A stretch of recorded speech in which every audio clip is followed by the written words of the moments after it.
Et d'abord, Sébastien Bordenave, je me tourne vers vous. Vous avez choisi, alors ni mer ni montagne, mais expo direction l'abbaye de Doualas. On prononce Daoulas. le S, Daoulas.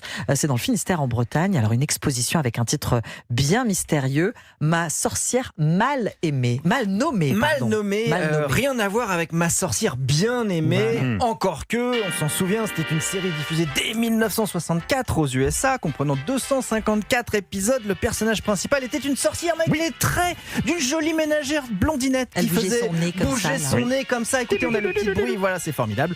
Elle faisait ça pour satisfaire son ego de mari. Mais c'est vrai que pour s'occuper d'un foyer, des enfants, de la cuisine, du ménage, de son homme, des lessives, de l'intendance, tout ça en même temps, faut sûrement avoir des pouvoirs magiques. Alors si ça se passe bien, vous êtes une fée du logis, sinon vous êtes une sorcière. Le mot vient du latin sorciarus, ça veut dire qui pratique les arts divinatoires.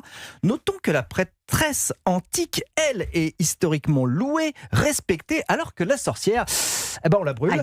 À voir dans l'exposition Ma sorcière mal nommée, plus de 350 objets, des œuvres, des archives, par exemple une statue en marbre de Diane Chasseresse, une déesse vivant au cœur de la nature qui défendait la faune et conduisait de nuit des chevauchés composés de femmes comme ça pour décider de la future fertilité des sols. Les hommes ont la chocotte forcément. Est exposé aussi des archives nationales de Paris, des auditions de témoins dans des procès en sorcellerie. Exemple, en 1621, procédure contre Catin Tournier, veuve de Jean Charmé à Étaubon, c'est dans la Haute-Saône. Il est écrit: le diable lui donna de la poudre grisâtre dans un petit sachet noir en la mettant dans le potage. Elle maudissait secrètement celui à qui elle en donnait. Je ne sais pas ce qu'elle nous a préparé, Luana Belmondo, aujourd'hui, mais on va vérifier quand même. Bon, d'accord. Rien de dangereux normalement. Oui. Bon, c'est une exposition qui interroge Sébastien sur la place des femmes. Mais oui, totalement. Au XVIe siècle, la femme utilise la sorcellerie pour satisfaire une envie de passion charnelle en pactisant avec le diable, c'est connu.